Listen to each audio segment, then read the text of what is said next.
So as you can see, wow, napakalinis.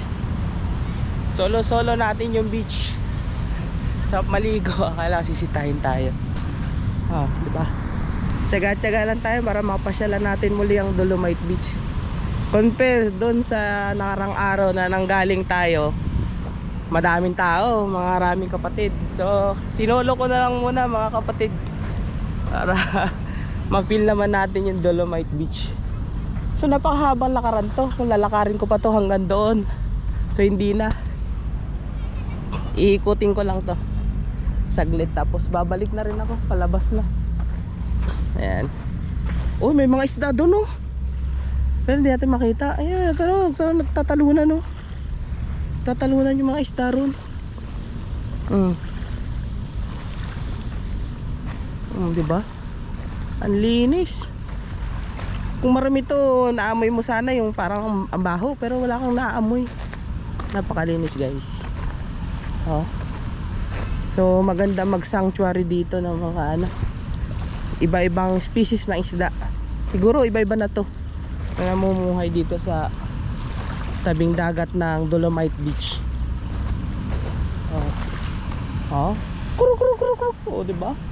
Malayang nakakalakad-lakad ang mga kalapati dito. Siyempre, ako din hingal much. Pero tayo, dumaan lang naman tayo rito. At babaybayin pa natin dun, mula dun sa pinanggalingan natin sa PICC. So ito yung walking vlogger edition ko ngayon. Bago ako umuwi ng Naik, ako yung maglalakad-lakad muna.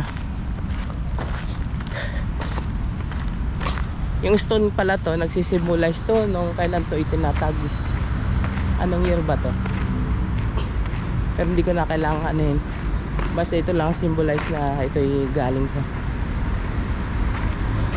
tapos ay na the Manila Bay of Dolomite Beach. This was constructed during the administration of President Rodrigo Roa Duterte as part of the Manila Bay Rehabilitation Program in consonance with the Mandamus Order of the Supreme Court. The Dolomite Beach is 500 meter by 60 meter structure built with geoengineering intervention. The construction of Dolomite was started 2019 during the Secretary Roy E. Simato and completed in May 2022 during the helm of acting Secretary Department of DNR and Natural Resources. Okay, that's it. Thanks for watching.